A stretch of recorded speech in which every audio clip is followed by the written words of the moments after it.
Así que vamos a ir preparándonos para continuar. Sabe que al leer el capítulo 18 nos vamos a encontrar con un pasaje que es sumamente narrativo, pero que no le quita el peso teológico que tiene la porción que vamos a analizar hoy. Hoy vamos a estar leyendo desde el versículo 1 hasta el versículo 11. Esta es la porción que vamos a analizar hoy. Yo voy a leer de la versión de la Nueva Biblia de las Américas. La Nueva Biblia de las Américas. Y dice la Escritura, verso 1. Después de decir esto, Jesús salió con sus discípulos al otro lado del torrente Cedrón, donde había un huerto, en el cual entró él con sus discípulos. También Judas, el que lo iba a entregar, conocía el lugar, porque Jesús se había reunido allí muchas veces con sus discípulos. Entonces Judas, tomando la tropa romana y a varios guardias de los principales sacerdotes, y de los fariseos, fue allá con linternas, antorchas y armas. Jesús, sabiendo todo lo que le iba a sobrevenir, salió y les dijo: ¿A quién buscan? A Jesús el Nazareno, le respondieron. Él les dijo: Yo soy. Y Judas, el que lo entregaba, estaba con ellos. Y cuando él les dijo: Yo soy, retrocedieron y cayeron a tierra. Jesús entonces volvió a preguntarle: ¿A quién buscan? A Jesús el Nazareno, dijeron. Respondió Jesús: Les he dicho que yo soy. Por tanto, si me buscan a mí, dejen ir a estos. Así se cumplía la palabra que había dicho: de los que me diste, no perdí ninguno. Entonces Simón Pedro, que tenía una espada, la sacó e hirió al siervo del sumo sacerdote y le cortó la oreja derecha. El siervo se llamaba Malco. Jesús le dijo a Pedro: Mete la espada en la vaina. La copa que el Padre me ha dado, ¿acaso no he de beberla? Oramos al Señor y luego meditamos en esto. Padre, te damos muchísimas gracias por un domingo más, por un culto más, de estar reunido con los hermanos, de poder adorar y alabar tu nombre. Y ahora, Señor, este momento tan sublime, tan maravilloso al abrir las Escrituras, rogamos, Señor, que vos le hables a nuestro corazón. Señor, vos sabés de nuestro corazón necesitado, sediento de ti. Por eso te rogamos, Señor, hablanos. Y ayúdanos, Señor, a disponer nuestro corazón para oír tu palabra, para que verdaderamente podamos estar atentos, para que tu palabra caiga en buena tierra y dé fruto en nosotros. Y te ruego por mí, Señor, que me ayudes, Señor, a ser claro, entendible, a expresar todo tu consejo, Señor. Guardame de hablar todo pensamiento humano y que al poder expresar tu palabra brille, Señor, tu gloria, honra, porque todo es para alabanza tuya, Señor. Te damos gracias, Señor, en el nombre de Jesús. Amén. Muy bien, mis hermanos, como decíamos entonces, hoy comenzamos el capítulo 18. Y en el capítulo 18 podemos decir que comenzamos con el desenlace final ya con lo que es la pasión de la cruz. Ya acá comienza la pasión de Cristo, en cierto modo. Y con respecto a este tema, debemos nosotros ser sumamente cuidadosos en la interpretación que le damos al tema del arresto de Jesús y a su pasión. ¿Por qué digo que debemos ser sumamente cuidadosos en la interpretación que le damos? Porque a veces respecto al arresto de Jesús hay algunas perspectivas que son falsas o que de mínima están distorsionadas en cuanto al tema del arresto. ¿Por qué les digo esto? Una de las perspectivas más comunes o falsas que podemos ver en relación a esto es pensar que Jesús fue una víctima involuntaria en su arresto. De hecho, los falsos eruditos, racionalistas, ven a Jesús como un maestro más. Ven a Jesús como un buen filósofo, como un gran filósofo, como uno que fue un adelantado en su época y que de repente las cosas se le fueron así como un poquito de las manos, se le escaparon las cosas de las manos y terminó en la cruz en una forma involuntaria. Pero ¿cuál es el problema? Que este tipo de pensamiento muchas veces, cuando está mezclado con la falta de lectura bíblica y con una comprensión clara de los evangelios, este tipo de pensamiento puede llevar a las personas a ser tentadas a pensar en que Jesús fue un pobre hombre, un pobrecito, que tuvo que de repente sufrir y morir en una forma involuntaria. De hecho, muchas de las religiones ven a Jesús así, pero también aún muchos dentro de la iglesia evangélica, por no tener una visión clara de los evangelios, piensan de esta manera y aún lo ven en el arresto como un pobrecito. Déjenme decirles algo, mis hermanos. No hay nada más alejado de la verdad que esto. Jesús nunca fue una víctima involuntaria en el arresto.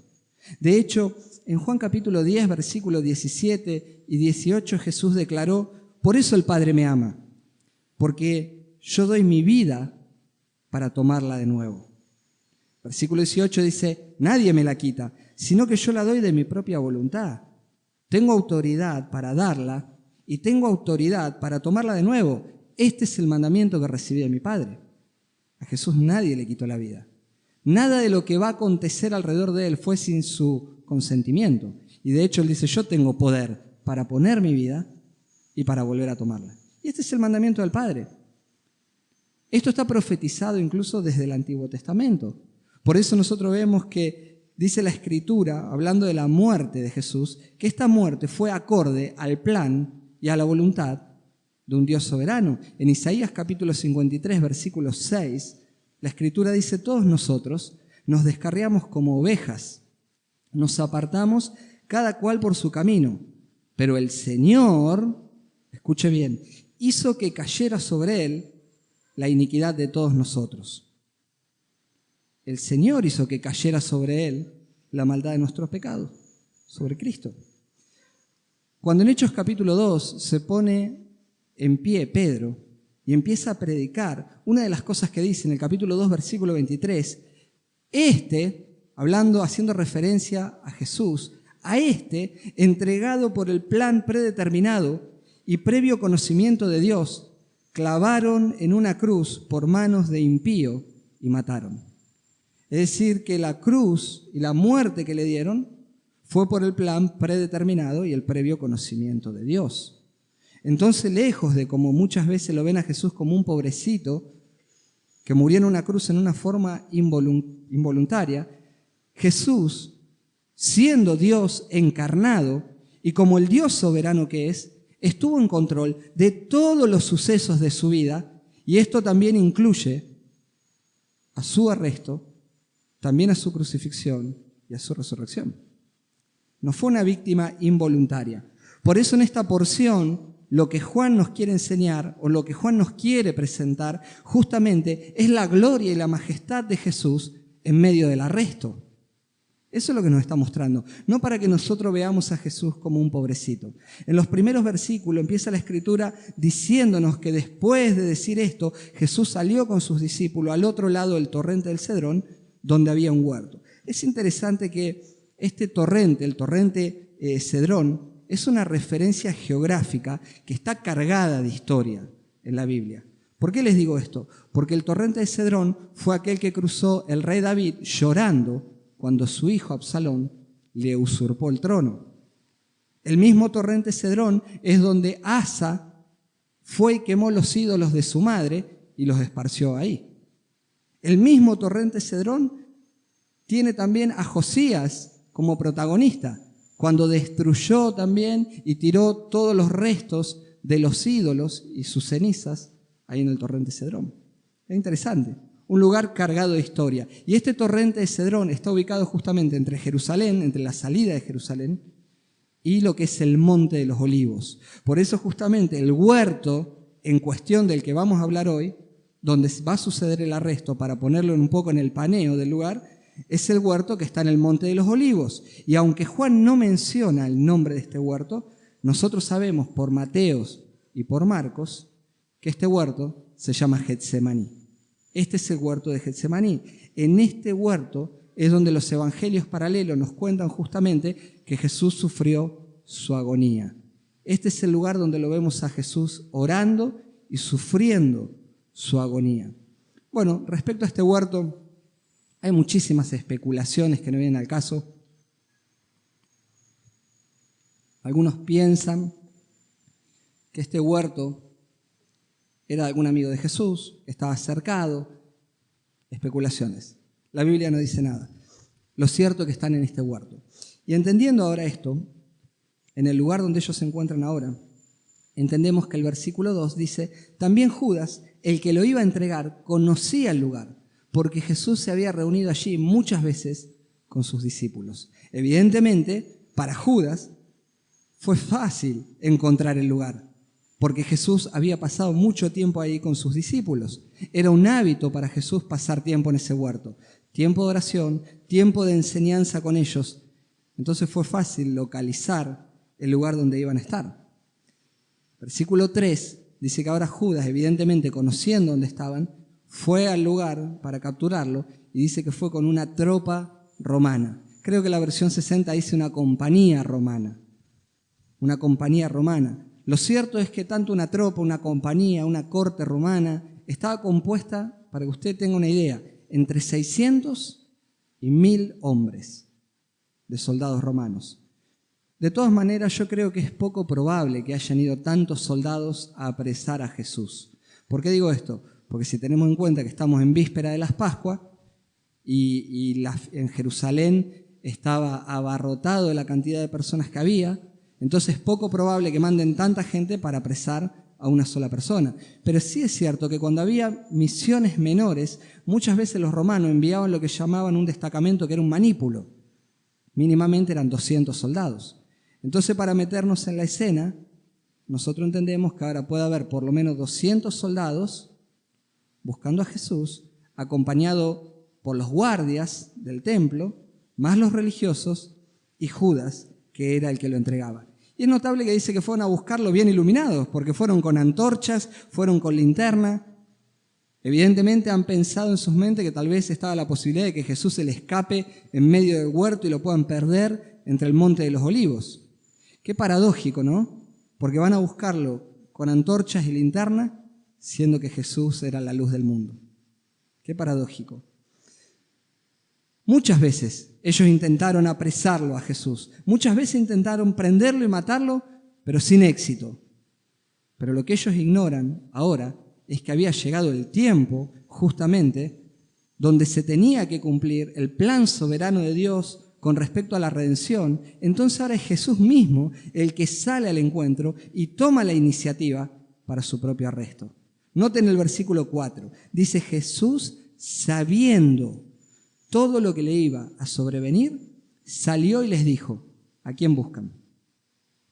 Creo que la versión 60 dice, se les adelantó. Eso suena muy bien en la traducción. Sabiendo Jesús lo que le iba a sobrevenir, salió al encuentro de ellos.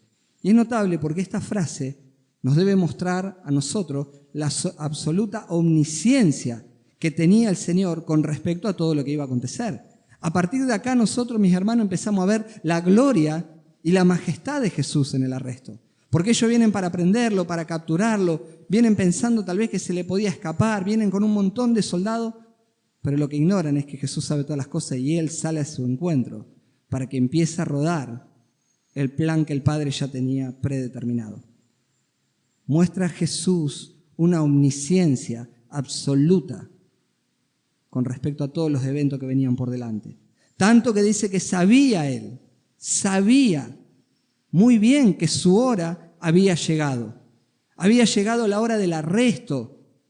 Había llegado para Él la hora del juicio más corrupto e infame que hubo en la historia de la humanidad. Había llegado el tiempo de las burlas.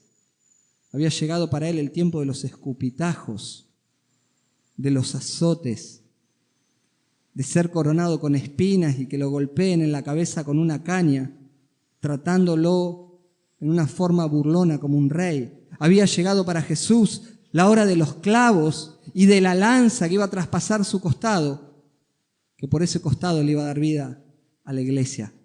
Pero ¿sabe qué es lo peor del caso? Que se acercaba para Jesús la hora de cargar con los pecados del mundo. Y aunque Él era sin pecado, santo, inocente y puro, debía ahora cargar con los pecados de la humanidad sobre Él y soportar en la cruz la ira de Dios Padre que se estaría derramando en esa cruz. Jamás hubo alguien, mis hermanos, que sufriera en una forma tan deliberada y voluntaria como lo hizo el Señor Jesús, porque Él estaba consciente de todo lo que venía por delante, el tormento físico, pero también sabía lo que venía por delante, de la experiencia que iba a soportar la ira del Padre en la cruz. Nadie en una forma consciente puede sufrir en esa forma deliberada y voluntaria como lo hizo Jesús. Esto es el amor en su máxima expresión. Aún sabiendo Él todo esto, dice que salió, o como dice la versión 60, se les adelantó en una demostración de valentía absoluta. El Señor sale al encuentro de ellos. No esperó que el grupo de Judas y sus aliados lo encontrara y lo arrestara. Y en una muestra de un control absoluto de la situación, Él ahora le pregunta a ellos, ¿a quién buscan? Qué tremendo, ¿no? Él sabe bien lo que va a pasar. Y en una muestra de control absoluto sobre lo que acontece, la pregunta es, ¿a quién buscan? Y qué paradójico también, nuevamente, porque en Juan capítulo 6, cuando Él hizo la multiplicación de los panes y los peces, la gente vio eso y enloqueció y querían convertirlo en rey. ¿Y por qué digo paradójico? Porque cuando lo buscaron para convertirlo en rey, la Escritura dice que Él fue y se escondió de ellos. Y se fue al monte y estuvo en el monte orando y mandó a los discípulos a embarcarse y que se vayan a otro lado. Y después fue y alcanzó a los discípulos sobre el mar. Pero qué paradójico, que cuando lo buscaron para hacerlo rey, se escondió. Pero acá que lo vienen a apresar, lo vienen a arrestar, es Él mismo el que sale al encuentro. Cuánta valentía en la persona de Jesús. Cuánta sabiduría, cuánta omnisciencia, cuánta obediencia perfecta al Padre mostró al llegar a la cruz. Cuánta compasión por los perdidos, porque Él sabía lo que venía por delante. Y aún así Él se pone delante de la tropa y sale al frente para entregarse voluntariamente. Cuán grande, hermano, es nuestro Dios. Porque ni aún en ese momento de alta presión y de agonía, cambió su mirada del destino final, del plan soberano. Y la respuesta inmediata de estas personas fue, ante la pregunta de Jesús, buscamos a Jesús el Nazareno. Y Él respondió, yo soy. Y Judas, el que lo entregaba, estaba con ellos. Qué tremendo, ¿no? Juan enfatiza, Judas, el que lo entregaba, estaba con ellos. Aunque Juan omite hablar del acto de cinismo y del beso que le da Judas, que era la enseñar para entregarlo, Mateo sí nos cuenta esto. Porque en Mateo capítulo 26, por allá por el versículo 49, dice que se le acercó Judas y lo primero que le dijo fue, salve maestro, o salve rabí. Y dice, y lo besó. Qué tremendo puede ser el corazón de una persona. Habiendo estado 3 años junto al maestro, caminando con él, viviendo con él, escuchando sus enseñanzas, viendo el despliegue del amor, de la compasión, aún su corazón no redimido, ¿en qué estado puede estar de endurecimiento contra Dios? Que lo termina entregando con un beso y con un abrazo. ¡Wow! Un acto de maldad extraordinario, un acto diabólico, diría yo. Pero lo impresionante es lo que sucedió cuando escucharon la respuesta de Jesús. Noten el versículo 6. Y cuando Él les dijo, yo soy, retrocedieron y cayeron a tierra. ¡Wow! Al responderle Jesús, yo soy, lo que está haciendo Jesús es tomar justamente el nombre de Dios ya revelado en el Antiguo Testamento. Ese nombre que se le reveló a Moisés allá por el Éxodo, en el capítulo 3, versículo 14, mostrándose delante de Moisés con ese nombre, con una muestra de deidad, de poder soberano. Y cuando Jesús toma este nombre, le está diciendo a ellos, soy el Jehová del Antiguo Testamento, el Dios eterno, poderoso, el soberano. Y Jesús ya había usado este nombre anteriormente. Y esto es justamente lo que indignaba a los religiosos. Esta era la causa de su furia. Ellos decían que Él, siendo hombre, se hacía Dios. Y verdaderamente Jesús era 100% hombre, pero también era 100% Dios. Y ya Jesús había utilizado entre ellos anteriormente este nombre. En Juan capítulo 8, versículo 24, la Escritura dice: por eso les dije que morirían en sus pecados, porque si no creen que yo soy, en sus pecados morirán. Si no creen que yo soy, en sus pecados morirán. En Juan 8:58 Jesús les dijo: en verdad les digo que antes que Abraham naciera, yo soy. Ustedes que tienen a Abraham por padre de la fe, ustedes que ven a Moisés y a este y al otro, antes que todo esto fuera, yo soy el que creó todo esto. Yo soy el eterno, el soberano y el poderoso. Y ahora cuando sus enemigos, incluido Judas, escucha semejante declaración, escuchan este nombre de yo soy, inmediatamente retrocedieron y cayeron en tierra. Jesús ya empieza a mostrar la gloria de su arresto cuando Él sale a enfrentarlo sabiendo todo lo que le iba a sobrevenir. Muestra su omnisciencia y esto empieza a delinear su gloria de que Él es verdaderamente Dios. Pero ahora al escuchar este nombre, que es un nombre sin igual, dice, retrocedieron. Y así como estaban los 200 soldados romanos, los religiosos, los guardias y Judas, ¡brum!, se derrumbaron, dice, sobre sus rodillas. Este nombre es una muestra absoluta de la autoridad y del dominio divino de la persona que le estaba hablando.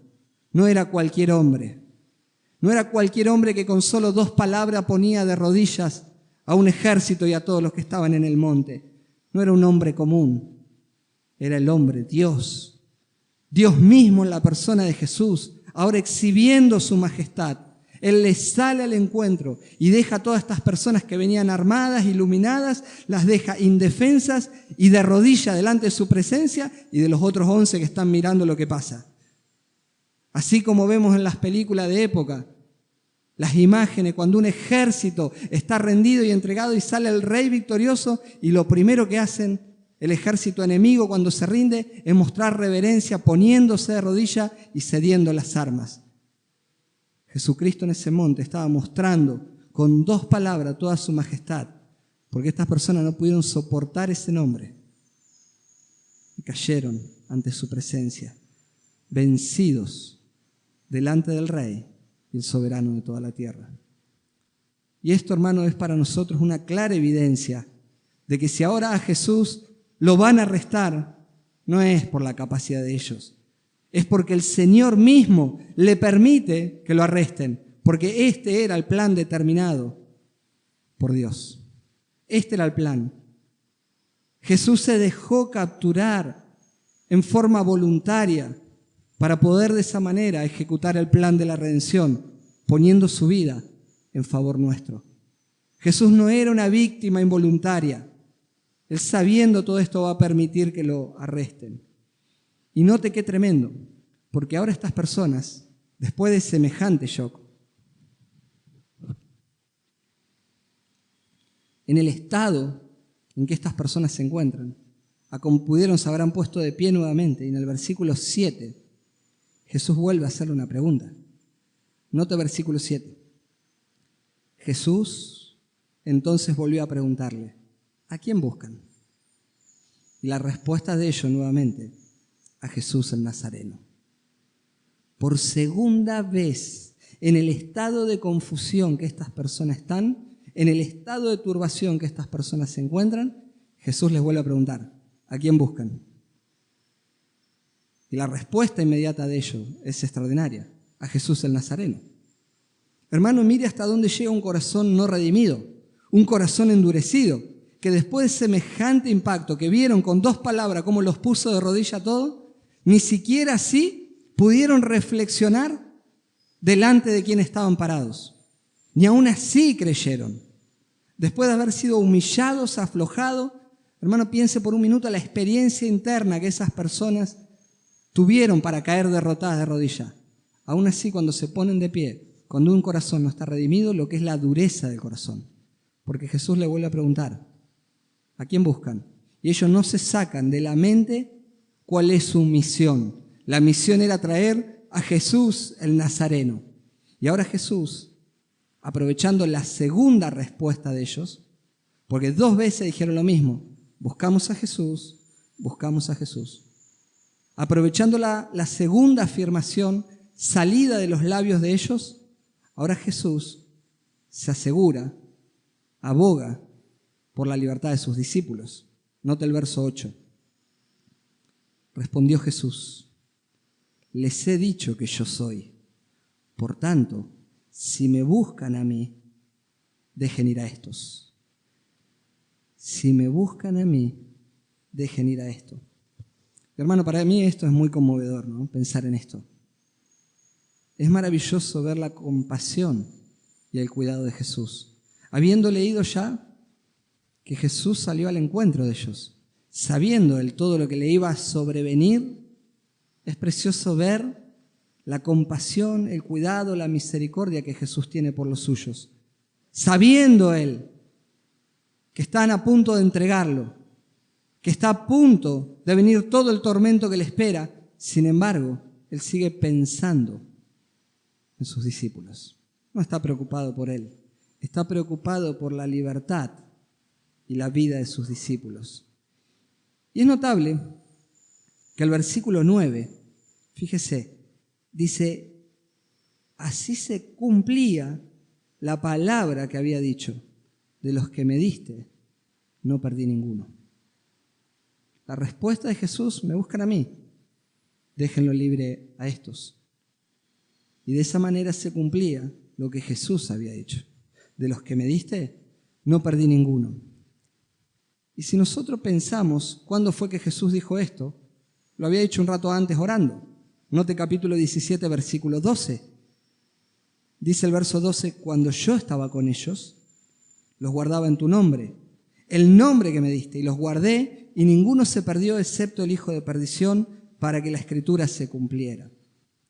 Y esto suena medio extraño, y para muchos eruditos, ven en este versículo del capítulo 18 una cierta dificultad en esta porción, porque plantean una objeción, debido a que en el capítulo 17 Jesús está orando por la seguridad de las almas de sus discípulos, por la seguridad de la vida eterna de sus discípulos. Aparentemente lo que Jesús está haciendo en el capítulo 18 es preservar sus vidas físicas. Y el versículo 9 acaba de decir que lo que oró en el 17 era para que se cumpla ahora. Entonces, parece que fuera una aparente contradicción, valga la redundancia. Sin embargo, para mí es una objeción infundada. No hay ningún tipo de contradicción en esto, porque la protección de nuestro Señor hacia sus discípulos incluía la vida eterna, pero no solamente la incluía como fin, sino que también en la oración de Jesús también está orando por los medios de esa fe para que llegue a vida eterna. Y uno de los medios justamente para proteger la fe de sus discípulos era protegerlos de una tentación superior, protegerlos de una tentación que ellos no estaban preparados en ese momento para soportar. Una enseñanza de la cual Pablo también nos habla a nosotros. Porque en 1 Corintios capítulo 10, versículo 13, 1 Corintios 10, 13, dice el apóstol Pablo: no les ha sobrevenido ninguna tentación que no sea común a los hombres. Fiel es Dios, escuche bien, fiel es Dios, que no permitirá que ustedes sean tentados más allá de lo que pueden soportar, sino que con la tentación proveerá también la vía de escape a fin de que puedan resistirla. Sabe Dios cuál es la medida que podemos soportar. Y cuando viene esa tentación que es común a todos los hombres, sabe Dios hasta dónde podemos resistir y hasta dónde no. Y juntamente cuando venga esa tentación también nos va a dar una vía de escape para que podamos resistirla.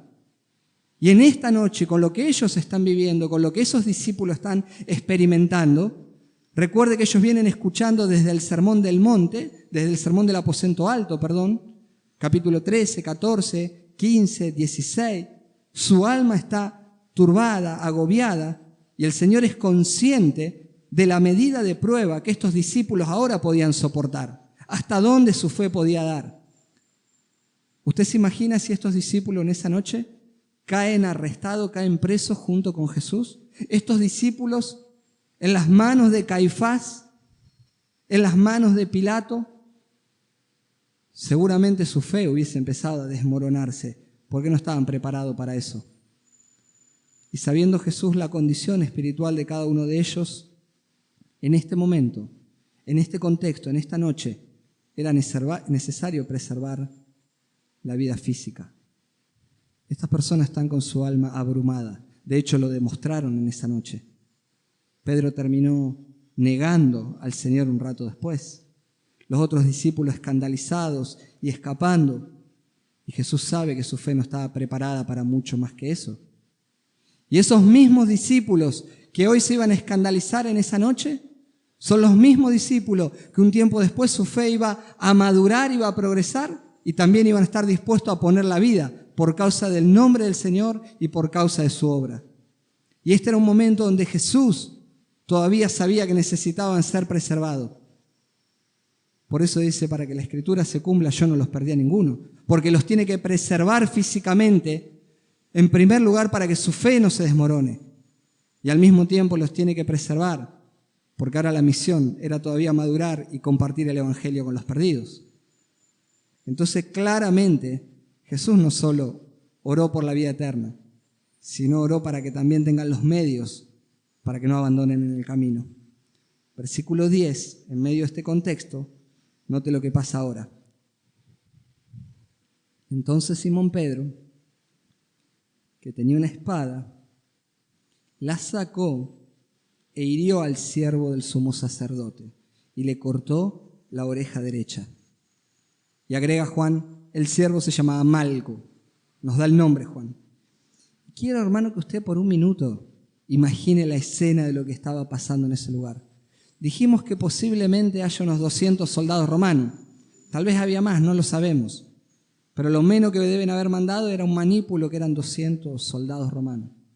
Vamos a pensar que estos eran los que estaban. 200 soldados, más los guardias del templo, más los religiosos, más el entregador. Están todos ahí para apresar al maestro. Y sus discípulos están en pie. Y hace unos pocos minutos vieron cómo todo esto cayeron de rodillas frente a la autoridad de Jesús, tan solamente con 2 palabras. Yo imagino, hermano, que la reacción unánime de sus discípulos, y en forma casi innata, diría, fue comenzar una sedición. Fue comenzar una rebelión. Tal vez en sus mentes hayan pensado a que había llegado el momento de establecer el reino de Cristo en la tierra. Imaginen la escena. Tantas personas en ese monte postradas de rodillas delante de Jesús, vencida. Esos soldados abandonando sus armas. Qué cosa tan impresionante. Yo imagino que ese corazón de ellos se ha llenado de valentía, de orgullo, y quisieron iniciar una sedición. ¿Y por qué digo esto? Y no solamente Pedro, porque según Lucas, en la misma escena, en el capítulo 22, en el versículo 39, dice que cuando los que le rodeaban, sus discípulos, cuando los que les rodeaban vieron lo que está pasando, dijeron, Señor, heriremos a espada, en plural. Sus discípulos que le rodeaban, cuando vieron lo que está por pasar, se ve que se envalentonaron. Al verlos de rodillas y vieron que venían a arrestarlo, el primer pensamiento de ellos fue, ¿heriremos a espada? Ya estaban listos para pelear los muchachos. Entre paréntesis, es muy gracioso, porque Lucas capítulo 22 dice que había 2 espadas, no había muchas. Y evidentemente la Escritura nos revela que una de ellas la tenía Pedro. Una de ellos la tenía Pedro. Y mientras sus discípulos están preguntando, ¿heriremos a espada? El visceral de Pedro, inmediatamente, lo que algunos preguntaban, lo llevó a la práctica sin esperar la respuesta de Jesús. Atacó a Malco. Bueno, no es de sorprendernos esto, ¿no? Sabemos que Pedro era el campeón de la impetuosidad y motivado por el amor que tiene hacia su maestro, actuó inmediatamente sin pensar demasiado. Y yo personalmente, aunque la Escritura no lo dice, no creo que Pedro le haya apuntado a la oreja. Yo imagino que le apuntó al medio de la cabeza para partirlo en 2 pedazos. Esto es lo que imagino. Lo que pasa es que muchas veces nosotros por reflejo, ¿qué es lo que hacemos cuando viene algo a la cabeza? Y le aplicó en la oreja derecha. Ahora es interesante que ante esta reacción visceral de Pedro y fuera de la voluntad de Dios, el Señor intervino en forma inmediata. Intervino con una reprensión hacia Pedro, diciéndole que guarde la espada, pero al mismo tiempo que le está dando una reprensión, vemos que en ese mismo instante acontecen dos milagros. El primero de los milagros es que cuando le pegó el espadazo en la oreja, ahí no hubo una matanza en manos de los soldados romanos. Porque imagínese, cuando le pegó el espadazo en la oreja, lo primero que deberían haber hecho los soldados romanos es enfundar y arrestarlos de cualquier manera. Sin embargo, no pasó absolutamente nada. Y si no pasó nada, hermano, es porque estaba el Señor, el Rey de los Reyes, el soberano de toda la tierra, el que en una forma milagrosa, donde la Escritura no da detalles, pero sí nos muestra que ahí no pasó nada y que encima sus discípulos van a salir en libertad. Esto está claro. Que no haya pasado nada ahí es un milagro. Pero el segundo milagro, que no está narrado acá, nos los cuenta Lucas en el capítulo 22.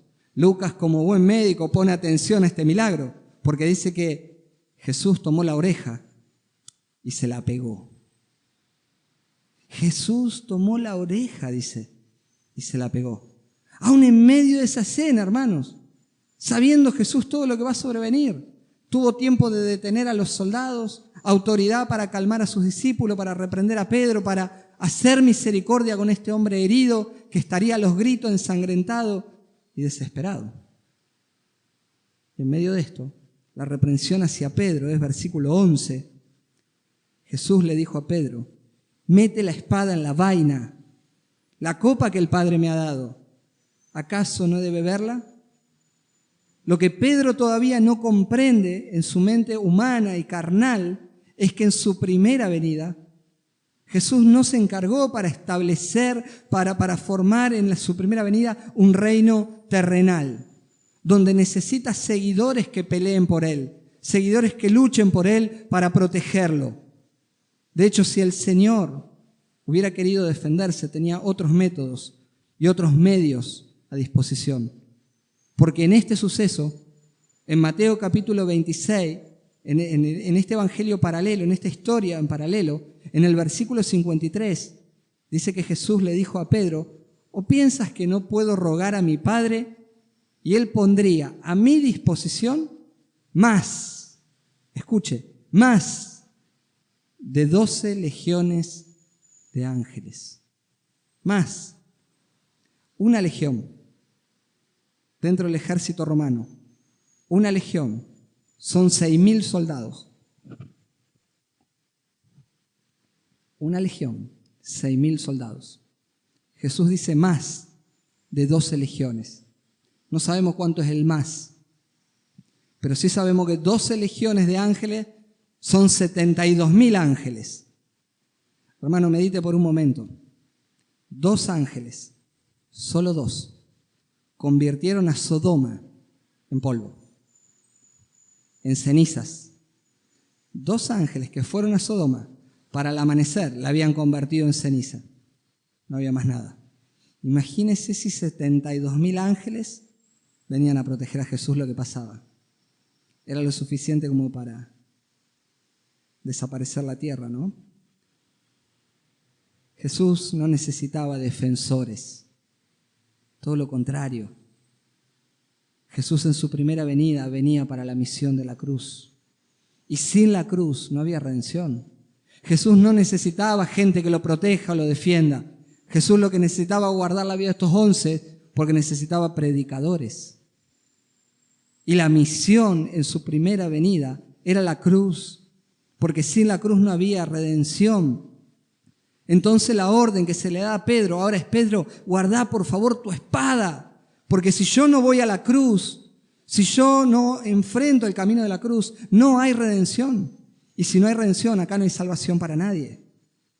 Entonces Jesús le dice ahora a Pedro: la copa que el Padre me ha dado, ¿acaso no he yo de beberla?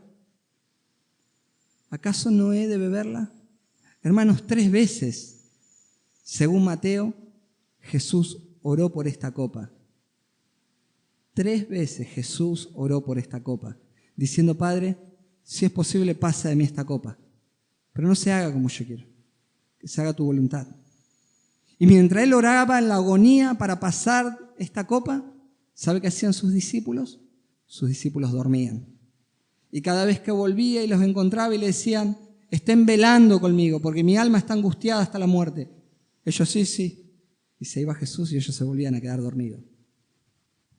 Pero 3 veces Jesús oró para beber esta copa. Y la copa a la que el Señor está haciendo referencia no es nada más ni nada menos que la copa del juicio divino. Esa copa que correspondía que la beba yo, que la beban ustedes. Esta es la realidad. Sin embargo, esa copa la bebió Jesús hasta el final en la cruz. La bebió hasta vaciarla, cargando sobre sus lomos con el pecado de todos nosotros, cargando sobre sus lomos la inmundicia nuestra para llevarla a la cruz, y en aquella cruz, bebiendo esa copa, satisfacer la justicia de Dios, que toda la ira de Dios iba a ser derramada sobre Jesús, iba a aplastar en aquella cruz a Jesús. Esta es la copa que estaba por beber, la copa del juicio divino, la copa que me tocaba a mí, la copa que te tocaba a vos. Y por esa causa dejó satisfecha con su sangre la justicia de Dios. Por eso cuando nosotros miramos 2 Corintios capítulo 5, versículo 21, el apóstol Pablo, refiriéndose a Jesús, dice: al que no conoció pecado, al que no conoció pecado, aquel que bebió la copa por nosotros, al que no conoció pecado, lo hizo pecado por nosotros, para que nosotros, que éramos los pecadores y los merecedores de esa copa, para que nosotros, dice Pablo, fuéramos hechos justicia de Dios en Él. De esto se trata el Evangelio. Debemos dar gracia por la obra sustitutoria de Jesús en la cruz. Debemos dar gracia por la obra sublime de Jesús en la cruz, porque por medio de Él, pecadores como nosotros, fuimos declarados justos y tratados hoy como hijos de Dios, adoptados como hijos de Dios. Por eso, hermanos, a modo de conclusión, quiero que meditemos 2 minutos más en algo. Existe en este huerto una analogía extraordinaria, una comparación que yo quisiera hacerle para que ustedes vean la majestuosidad y la gloria de Jesús en este huerto y en este resto. Hay un paralelismo, hay un comparativo que podríamos llegar a hacer entre 2 huertos, entre lo que fue el huerto del Edén y lo que está pasando en este huerto de Getsemaní. En el huerto del Edén todo era perfecto. En el huerto del Edén, antes de Génesis 3, Dios creó todas las cosas y todas las cosas eran buenas. Y cuando vio Dios que el hombre no era bueno que esté solo, puso para él una ayuda idónea. Y no había ningún tipo de pecado. Y en el huerto del Edén el ambiente era un ambiente de gloria, donde todo producía, donde todo fructificaba, donde todo estaba bajo el dominio del hombre, donde todo respondía al señorío del hombre. Y en ese ambiente de gloria, donde no se sabía lo que era pecado, en ese ambiente de gloria, Adán, el primer Adán, se rebeló voluntariamente contra Dios, entregándose al pecado, haciendo que la muerte entre al mundo y cediendo el bastón de mando que Dios le había confiado a Adán, lo cedió a las manos de Satanás. Esto es lo que pasó en el huerto del Edén. Pero mis queridos hermanos, el segundo Adán, haciendo referencia a Cristo, comenzó su pasión hacia la cruz también en un huerto diferente, en el huerto de Getsemaní, con un ambiente totalmente diferente.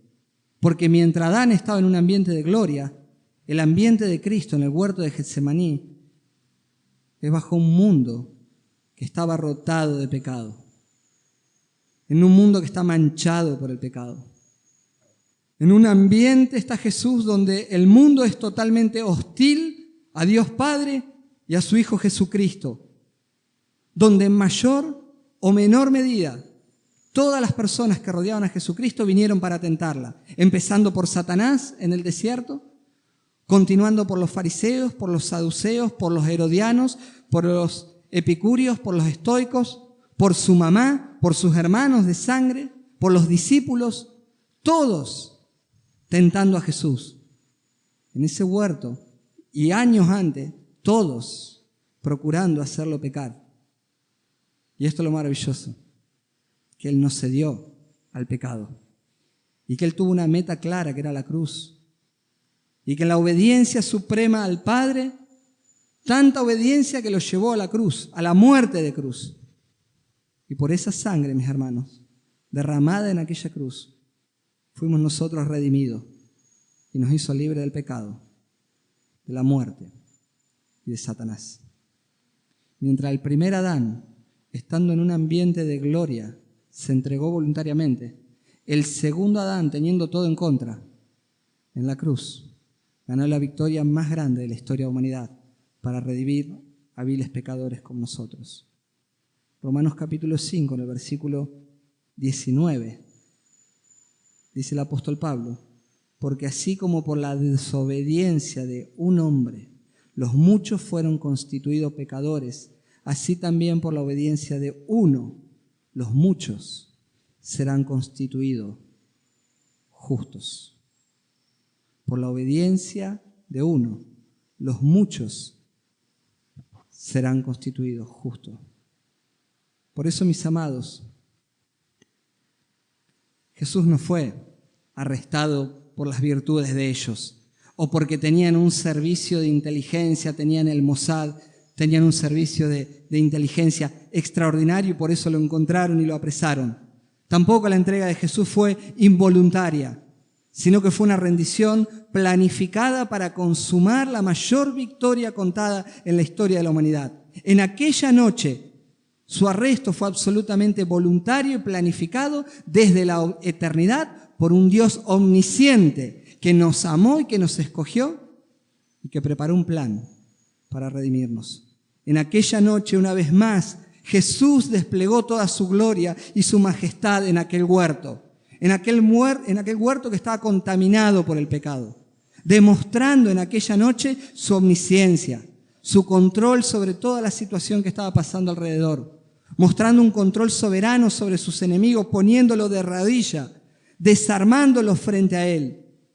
En aquella noche, Jesús mostró compasión y cuidado por sus discípulos, para que su fe no se desmorone y para que se cumpla soberanamente el plan que tenía, que estos iban a salir de ahí y que iban a madurar y que iban a llevar el Evangelio por todas partes.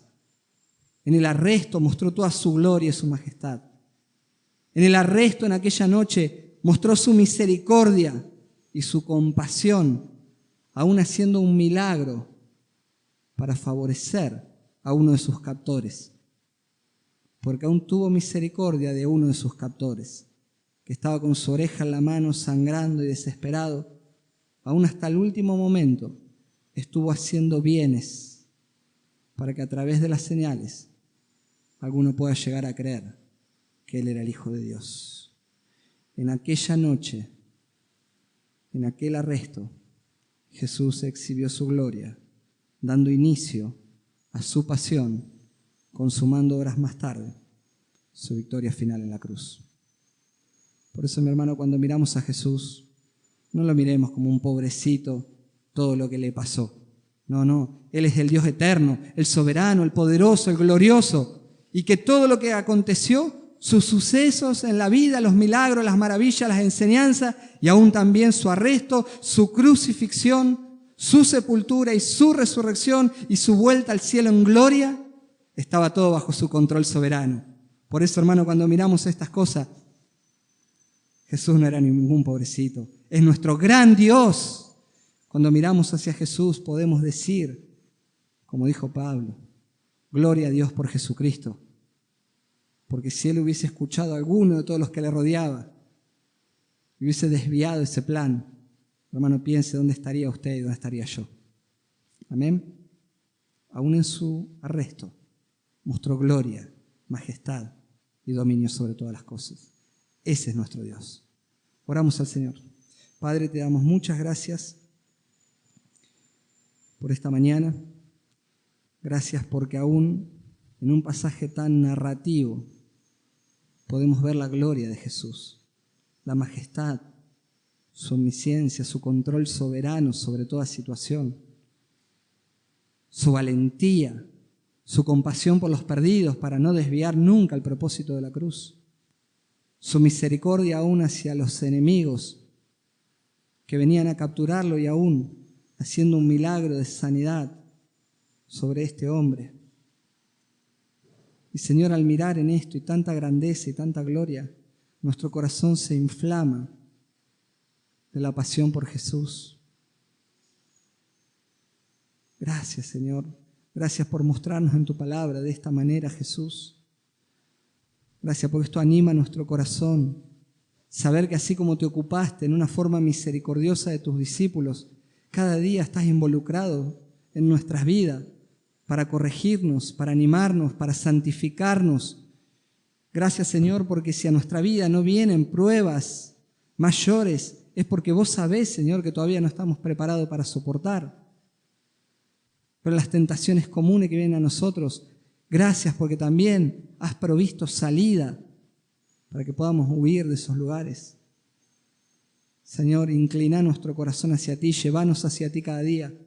Ayúdanos a crecer en la comunión, en el conocimiento de tu persona, que te podamos ver, Señor, de esta manera, como el Dios glorioso, majestuoso, soberano, las cuales las palabras, Señor, no alcanzan para definir lo que vos sos.